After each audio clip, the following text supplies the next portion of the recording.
Honestly, this is one question which probably arises in anyone's mind, especially the one whose chips are down. Can we still expect altruism from humanity in general? Why is it becoming a dodo? Why is altruism on the decline, but is it really so? Don't rich people have problems? Are they totally satisfied in their lives? Or are they just masking their problems with a false facade of satisfaction and happiness? No one's immune except the Almighty. Trust me, it's just the Almighty who does not have any problems at all. Period. Rest of us mortals, all of us including the rich, ultra filthy rich, middle class, upper, middle, lower, and the poorer people have problems. Some might argue it's just the middle class which suffers. The rich don't have any problems, and the poor have the capacity to deal with the problems. Sometimes I think the poor people really have the capacity to rise to the top, because they don't hesitate to get their hands dirty. And when push comes to shove, they are ready to do anything. The reason is sometimes their very survival is at stake. Coming back to our original topic, is altruism really dead? I don't think so. But with each new generation of human beings, the trait of opportunism is getting stronger. And I think this has to do a lot with the nearly total demise of altruism. Yes, in today's world you can never trust anyone totally. But without trust and faith, it's very difficult to move ahead in life. Many a times if someone approaches you for help, you can in many cases trust your gut feeling and conscience. Of course there's a chance you might be wrong. But just like everything else in life, you have to take risks. At least calculated ones at that. If someone approaches you for help, what do? You evaluate your position, whether you can help that person or not, and then tell him or her about it. But then, this depends on the person who's asking for help. You just don't ask anyone for help, right? The first people whom you turn for help are members of your immediate family and close friends. Blessed are those who have an understanding family and friends.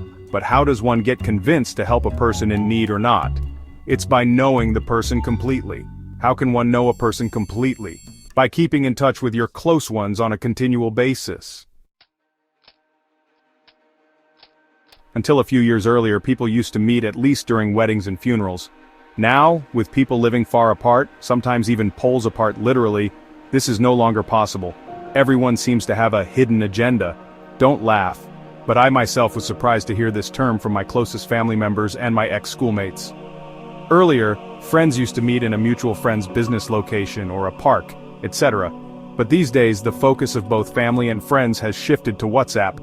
This has become the new battleground for everyone, and even elders behave like kids here, where they vent their emotions, hyped up pseudo-patriotism and whatnot.